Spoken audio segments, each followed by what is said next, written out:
నమస్కారం ఘంటారావానికి స్వాగతం. ముందుగా ప్రధానాంశాలు. ఢిల్లీలో వాజ్పేయి శత జయంతి ఉత్సవాలు. సదైవ్ అటల్ వద్ద నివాళులు అర్పించనున్న ప్రధాని, ఎన్డీఏ నేతలు. నేడు ప్రధాని అమిత్ షాతో సీఎం చంద్రబాబు భేటీ.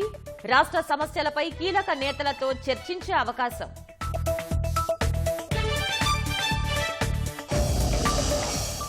రామాయపట్నంలో 95,000 కోట్లతో బీపీసీఎల్ రిఫైనరీ.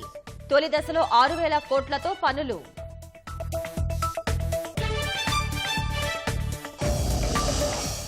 నిధుల దుర్వినియోగంపై ఐపీఎస్ సంజయ్ పై ఏసీబీ కేసు. అయాచిత లబ్ధితో ప్రభుత్వానికి 1.75 కోట్ల నష్టం. రాళ్లపాడు ప్రాజెక్టు ఆయకట్టు రైతుల ఆందోళన. స్టాప్ లాక్ గేట్లు పనిచేయక నీటి విడుదలకు ఇబ్బందులు.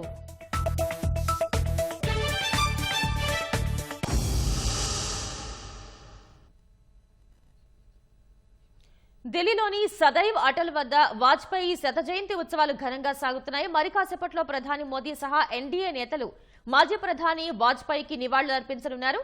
దీనికి సంబంధించిన మరిన్ని వివరాలను మా ప్రతినిధి అరుణ్ అడిగి తెలుసుకుందాం. అరుణ్, వాజ్పేయి శత జయంతి ఉత్సవాల్లో ఎవరెవరు హాజరయ్యారు? సదైవ్ అటల్ బిహారీ వాజ్పేయి స్మారకం వద్ద మరి కాసేపట్లో ప్రధాని నరేంద్ర మోదీ నివాళులు అర్పించబోతున్నారు. ఈ నివాళి కార్యక్రమంలో ఎన్డీఏకి సంబంధించినటువంటి నేతలు, బీజేపీ అగ్రనేతలంతా హాజరవుతున్నారు.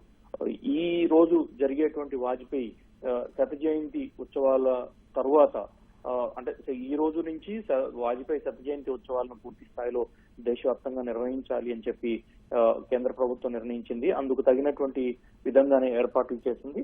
ప్రధాని నరేంద్ర మోదీ ప్రత్యేకంగా దీనిపైన శ్రద్ధ చూపించి దేశంలో వాజ్పేయి దార్శనికత, వాజ్పేయి పరిపాలనా దక్షత, వాజ్పేయి కాలంలో వచ్చినటువంటి అనేక మార్పులు, ఆ మార్పులను కొనసాగిస్తూ ప్రస్తుతం ప్రభుత్వం తీసుకుంటున్నటువంటి చర్యలు, వాటి కొనసాగింపుగా చేపట్టబోతున్నటువంటి అనేక విషయాలన్నిటిపైన ప్రజలకు అవగాహన కల్పించేందుకు, ప్రజలకు విస్తృతమైనటువంటి అవగాహన కల్పించడంతో పాటుగా ప్రజలను భాగస్వామ్యం చేసేందుకు ఉన్నటువంటి అన్ని అవకాశాలను పరిశీలించడంతో పాటు ఒక ప్రత్యేకమైనటువంటి కార్యక్రమాలను ఎక్కడికక్కడ ప్రత్యేకమైనటువంటి చర్చా కార్యక్రమాలు, వీటితో పాటుగా సెమినార్లు, వాటి కొనసాగింపుగా ప్రభుత్వానికి సంబంధించినటువంటి ఇప్పటి ప్రభుత్వానికి సంబంధించినటువంటి అనేక అంశాలను ప్రధానంగా ప్రస్తావిస్తూ ఒక ప్రచార కార్యక్రమాలను రూపొందించడానికి కీలకమైనటువంటి నిర్ణయం తీసుకున్నట్టుగా తెలుస్తా ఉంది.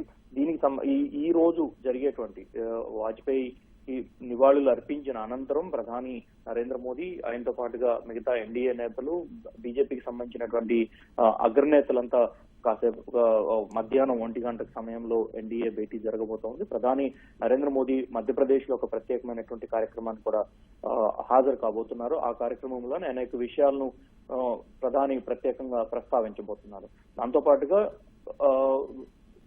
ఈ రోజు అటల్ బిహారీ వాజ్పేయికి సంబంధించినటువంటి అనేక అంశాలు ఏవైతే ఉన్నాయో, గోల్డెన్ క్వార్టర్లేటరల్ ప్రాజెక్టుకు ప్రధానమైనటువంటి రూపకల్పన చేయటము, ఈ ప్రాజెక్టు ద్వారా ఉత్తర దక్షిణ భారతాలతో పాటుగా పశ్చిమ ఈశాన్య రాష్ట్రాలన్నింటినీ కలుపుతూ 4 వైపుల రహదారులు నిర్మించటము, 4 వైపుల ఆ రహదారులకు అనుగుణంగా చుట్టూ ఏర్పాటు అభివృద్ధి కార్యక్రమాలను ముందుకు తీసుకువెళ్ళటం అనేది ప్రధానమైనటువంటి సంకల్పము. దీంతో పాటుగా కోస్తా ప్రాంతం పైన పూర్తి స్థాయి అప్పటి వరకు ఉన్నటువంటి వ్యవస్థలన్నిటికీ కూడా విరుద్ధంగా మరొక కొత్త తరహా అభివృద్ధి మార్గాన్ని ప్రజలకు చూపించాలి, కోస్తా ప్రాంతాన్ని ప్రజలకు మరింత చేరువ చేయాలి, దీని వల్ల వచ్చేటువంటి ఫలితాలన్నిటినీ ప్రజలకు అందించాలి అనేటువంటి ఒక సంకల్పాన్ని ఆ రోజే నిర్ణయించడం జరిగింది. సో అందుకు అనుగుణంగా ఈ రోజు చేపట్టేటువంటి అభివృద్ధి కార్యక్రమాలన్నీ ప్రస్తుతం కొనసాగుతున్నాయి కాబట్టి కొనసాగింపులోనే భాగంగానే తదుపరి కార్యక్రమాలు ఏ విధంగా చేయబోతున్నాము, అప్పుడు తీసుకున్నటువంటి నిర్ణయాలు,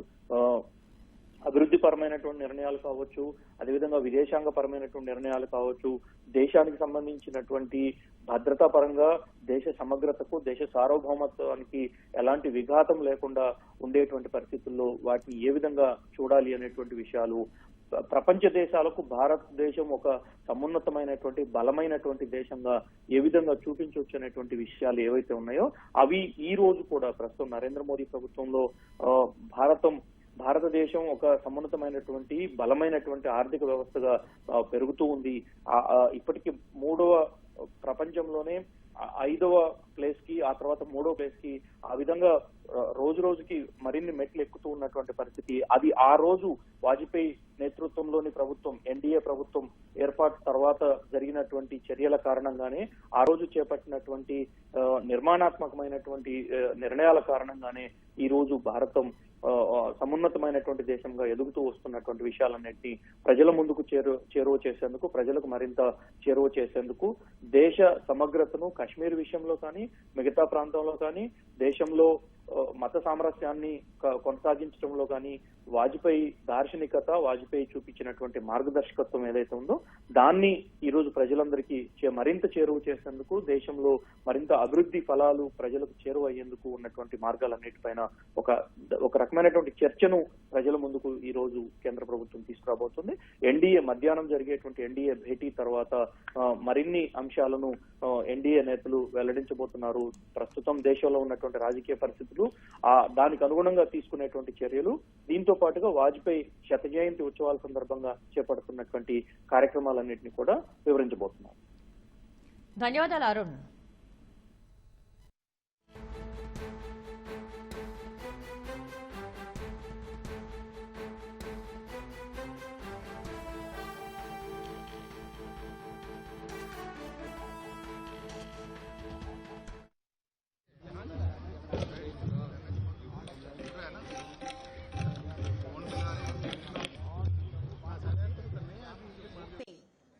आदरणीय हमारे सभी केंद्रीय मंत्री,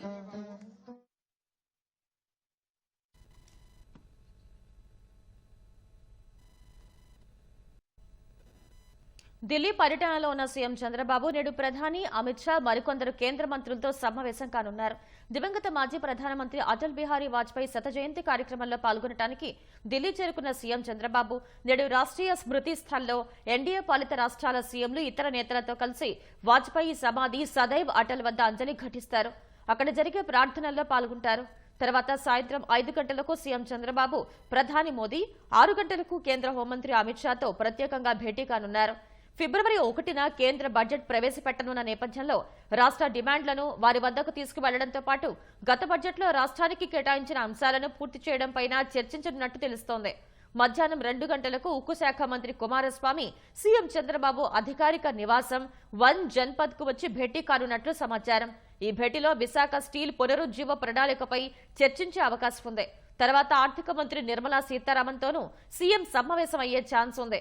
వీటికన్నా ముందే మధ్యాహ్నం భాజపా జాతీయ అధ్యక్షుడు జేపీ నడ్డా నివాసంలో జరిగే ఎన్డీఏ రాష్ట్రాల ముఖ్యమంత్రులు, ముఖ్య నేతల సమావేశంలో చంద్రబాబు పాల్గొంటారు. కూటమి ప్రభుత్వం వచ్చిన 6 నెలల్లోనే రాష్ట్రానికి పెట్టుబడులు భారీగా తరలివస్తున్నాయి. మొన్న ఆర్సెలార్ మిత్తల్, నిన్న రిలయన్స్, నేడు భారత పెట్రోలియం కార్పొరేషన్ లిమిటెడ్ ఇలా దిగ్గజ సంస్థలన్నీ రాష్ట్రానికి వచ్చేందుకు క్యూ కడుతున్నాయి. దశల వారీగా 95,000 కోట్ల పెట్టుబడులతో రామాయపట్నంలో green field refinery, petrochemical complex ఏర్పాటు చేసేందుకు బీపీసీఎల్ సిద్ధమైంది. ఈ మేరకు 6,100 కోట్లతో ప్రీ ప్రాజెక్టు కార్యకలాపాలకు బోర్డు ఆమోదం తెలిపింది. ఎన్ఎస్ఈకి రాసిన లేఖలో ఈ విషయాన్ని సంస్థ ధృవీకరించింది. రాష్ట్రానికి మరో భారీ పెట్టుబడి ఖరారైంది. భారత పెట్రోలియం కార్పొరేషన్ రాష్ట్రంలో గ్రీన్ఫీల్డ్ రిఫైనరీ, పెట్రోకెమికల్ కాంప్లెక్స్ ఏర్పాటుకు నిర్ణయించింది. దశల వారీగా 95,000 కోట్ల పెట్టుబడులు పెట్టనుంది. దేశంలో ఇప్పటికే ముంబై, కొచ్చి, మధ్యప్రదేశ్లో రిఫైనరీలను ఏర్పాటు చేసిన బీపీసీఎల్ 4వది ఏర్పాటు చేయడానికి ఆంధ్రప్రదేశ్ను ఎంచుకుంది. 6,100 కోట్ల అంచనా వ్యయంతో ప్రాజెక్టు ఏర్పాటుకు సంబంధించి ముందస్తు కార్యకలాపాలు చేపట్టడానికి సంస్థ పాలకమండలి సమావేశం మంగళవారం ఆమోదముద్ర వేసింది. ఈ మేరకు నేషనల్ స్టాక్ ఎక్స్చేంజికి మంగళవారం రాసిన లేఖలో సంస్థ పేర్కొంది. సెబీ రెగ్యులేషన్స్ 2015లోని 30వ నిబంధన ప్రకారం తూర్పు తీర ప్రాంతంలో greenfield refinery come petrochemical complex ఏర్పాటుకు సంబంధించిన ముందస్తు కార్యకలాపాలు ప్రారంభించడానికి ఆమోదం తెలిపామంది. ఇందులో పలు అంశాలపై ప్రాథమిక అధ్యయనాలు, భూసేకరణ, డీపీఆర్ తయారీ, పర్యావరణ ప్రభావ మదింపు, ప్రాథమిక design engineering package, front end engineering design తదితరాలు ఉంటాయని పేర్కొంది. పరిగణలోకి తీసుకోవాలని ఎన్ఎస్ఈని కోరింది. బీపీసీఎల్ లేఖను టీడీపీ పార్లమెంటరీ పార్టీ నాయకుడు లావు శ్రీకృష్ణదేవరాయలు తన ఎక్స్ ఖాతాలో పోస్ట్ చేశారు. సీఎం చంద్రబాబు దార్శనిక నాయకత్వానికి ఇదో నిదర్శనమన్నారు.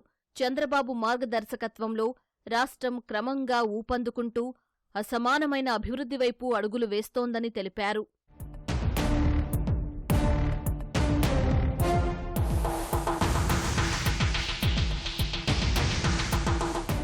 గుజరాత్ నుంచి తీవ్ర పోటీ ఎదురైనా దాన్ని అధిగమించి బీపీసీఎల్ను రాష్ట్రానికి తీసుకురావడంలో ప్రభుత్వం సఫలమైంది. సంస్థ ప్రతినిధి బృందం ప్రాజెక్టు ఏర్పాటుకు మూలపేట, మచిలీపట్నం, రామాయపట్నం ప్రాంతాలను పలు దఫాలు పరిశీలించింది. రాష్ట్ర ప్రభుత్వంతో సంప్రదింపులు జరిపిన తర్వాత సమీపంలో పోర్ట్, రిఫైనరీ ఏర్పాటుకు అందుబాటులో అవసరమైన భూములు ఇలా అనేక అంశాలను పరిగణలోకి తీసుకుని రామాయపట్నాన్ని అనువైన ప్రాంతంగా ఎంపిక చేసింది. నిర్మాణంలో ఉన్న రామాయపట్నం పోర్టులో రిఫైనరీ కోసం క్యాప్టివ్ విధానంలో బెర్త్ను కేటాయించే ప్రతిపాదనను ప్రభుత్వం పరిశీలిస్తోంది.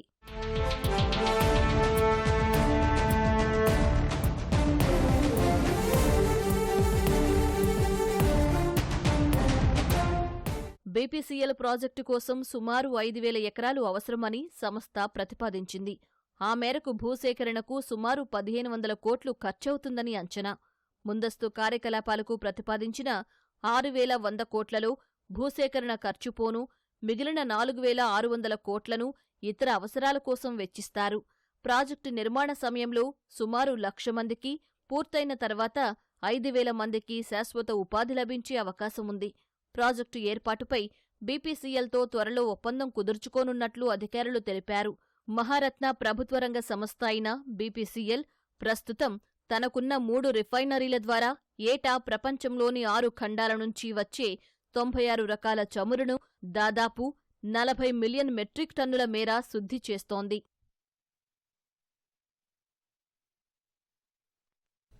సీనియర్ ఐపీఎస్ అధికారి ఎన్ సంజయ్పై ఏసీబీ కేసు నమోదైంది. అగ్నిమాపక శాఖ డీజీ సిఐడి విభాగాధిపతిగా పనిచేసిన సంజయ్ ఆ హోదాలను అడ్డుపెట్టుకుని 1.75 కోట్ల మేర నిధుల దుర్వినియోగానికి పాల్పడినట్లు ఏసీబీ పేర్కొంది. అగ్ని ఎన్ఓసీ వెబ్సైట్, యాప్ అభివృద్ధి, నిర్వహణలో నిధుల దుర్వినియోగంతో పాటు దళిత, గిరిజనులకు అవగాహన సదస్సుల పేరిట దోపిడీకి పాల్పడ్డారని ఏసీబీ తన విచారణ నివేదికలో స్పష్టం చేసింది. నిబంధనలకు విరుద్ధంగా సౌత్రికా టెక్నాలజీస్, క్రిత్వాప్ ఇన్ఫ్రాకు టెండర్లు ఖరారు చేసి అనుచిత లబ్ధి చేకూర్చారని, 2 సంస్థలకు మోసపూరితంగా బిల్లులు చెల్లించారని పేర్కొంది.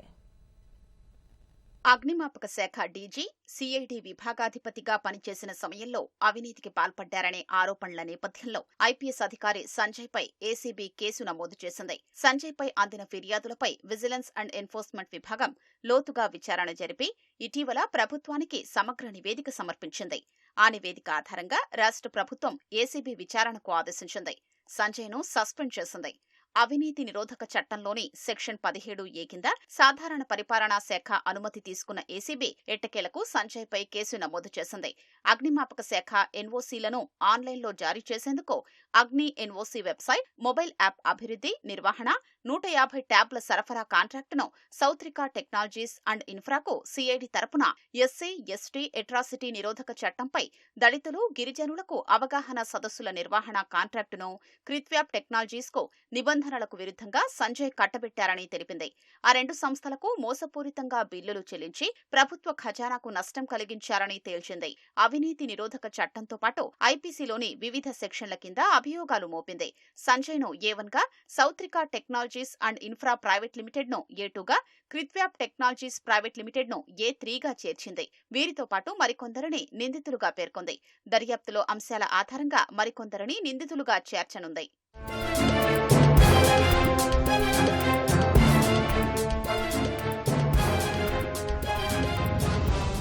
కేసు నమోదు సందర్భంగా ఏసీబీ నమోదు చేసిన ఎఫ్ఐఆర్తో పాటు విచారణా నివేదికలో కీలక అంశాలను వెల్లడించింది. అగ్ని ఎన్ఓసీ వెబ్సైట్, మొబైల్ యాప్ అభివృద్ధి, నిర్వహణ, 150 ట్యాబ్ల సరఫరా కాంట్రాక్టు టెండర్ల ప్రక్రియలో సంజయ్ నిబంధనలు ఉల్లంఘించి సౌత్రికా టెక్నాలజీస్కు టెండర్ కట్టబెట్టారని ఏసీబీ తెలిపింది. 2023 ఫిబ్రవరి 15న ఒప్పందం కుదరగా పనులేవీ జరగకపోయినా వారంలోనే అంటే 2023 ఫిబ్రవరి 22న ఆ సంస్థకు మోసపూరితంగా 59.93 లక్షల బిల్లులు చెల్లించేశారని దీనికోసం అధికారులపై తీవ్ర ఒత్తిడి తీసుకొచ్చారని విచారణ నివేదికలో వెల్లడించింది. టెండరు నిబంధనల ప్రకారం సౌత్రికా టెక్నాలజీస్ అగ్ని ఎన్ఓసీ వెబ్సైట్, యాప్ కార్యకలాపాలు ప్రారంభించి ట్యాబ్లన్నీ సరఫరా చేస్తే 50%, శాఖాపరమైన అంతర్గత సమీక్ష కమిటీ నివేదిక అందిస్తే 25%, సెక్యూరిటీ ఆడిట్ పూర్తి చేశాక 20% బిల్లులు చెల్లించాలి. మిగతా 5% ఏడాదికోసారి చొప్పున 5 ఏళ్లలో చెల్లించాలి. నిర్వహణ ఛార్జీల్ని 3 నెలలకోసారి ఇవ్వాలి. ఈ నిబంధనలన్నింటినీ సంజయ్ గాలికొదిలేశారని, పనుల పురోగతి పరిశీలించకుండానే ఆగమేఘాలపై ఆ సంస్థకు నిధులు చెల్లించేశారని పేర్కొంది. 50% పనులు పూర్తి చేసినట్లు సంస్థ సమర్పించిన తప్పుడు నివేదికల్ని ఆమోదించి బిల్లులు ఇచ్చేశారని, వాస్తవంగా ఎంత పని జరిగిందో పరిశీలించలేదని తెలిపింది. బిల్లులు చెల్లించాలంటూ సంజయ్ సంబంధిత అధికారులపై తీవ్ర ఒత్తిడి తీసుకొచ్చారని, ఆ సంస్థతో కుమ్మక్కయ్యారని నివేదికలో పేర్కొంది. అగ్నిమాపక శాఖాధికారుల కోసమంటూ ఒక్కో ల్యాప్టాప్, ఐప్యాడ్ కు 1.78 లక్షలు వెచ్చించి 10 పరికరాల్ని సౌత్రికా టెక్నాలజీస్ నుంచి సంజయ్ కొనుగోలు చేశారంది. అధిక ధరలు వెచ్చించి టెండర్లు, కాంపిటేటివ్ బిడ్లు లేకుండానే ఆ సంస్థకు సరఫరా ఆర్డర్లు ఇచ్చేశారని తెలిపింది. కనీసం బిల్లులు సమర్పించలేదని, దీనిలోనూ అక్రమాలు చోటు చేసుకున్నాయని వెల్లడించింది.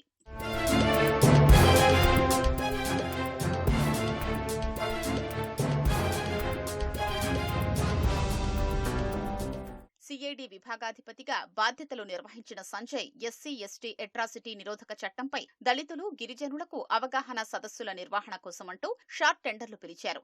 దీనిలోనూ సౌత్రికా టెక్నాలజీస్, క్రిత్వ్యాప్ టెక్నాలజీస్ తో పాటు మరో సంస్థ పాల్గొంది. క్రిత్వ్యాప్ టెక్నాలజీస్ ను L1 గా ఎంపిక చేసి కాంట్రాక్టు కట్టబెట్టారని, ఈ టెండర్ల ప్రక్రియను పూర్తిగా మ్యానిపులేట్ చేసి ఆ సంస్థతో కుమ్మక్కయ్యారని పేర్కొంది. క్రిత్వ్యాప్ టెక్నాలజీస్ తో ఒప్పందం జరిగిన వారం రోజుల్లోనే ఎస్సీల కోసం సదస్సుల నిర్వహణకు 59.52 లక్షలు, ఎస్టీల కోసం సదస్సుల నిర్వహణకు 59.51 లక్షల చొప్పున ఆ సంస్థకు మోసపూరితంగా మొత్తం 1.19 కోట్లు బిల్లులు చెల్లించారని నివేదికలో వివరించింది. Flat number 601 Lalithanjali apartment, Dwarakapuri colony, Hyderabad లోని చిరునామాలో క్రిత్వ్యాప్ టెక్నాలజీస్ అనే సంస్థ ఉన్నట్లు రికార్డుల్లో చూపించారని, కానీ ఆ చిరునామాలో ఆ కంపెనీయే లేదని స్పష్టం చేసింది. ఎస్సీ, ఎస్టీ అట్రాసిటీ నిరోధక చట్టంపై దళితులు, గిరిజనులకు అవగాహన సదస్సుల్ని సిఐడి ప్రాంతీయ కార్యాలయాల్లో ఎక్కడికక్కడ నిర్వహించారని, వాటి నిర్వహణలో క్రిత్వ్యాప్ ప్రమేయమే లేదంది. కానీ ఆ సంస్థకు మోసపూరితంగా సంజయ్ బిల్లులు చెల్లించారని తెలిపింది.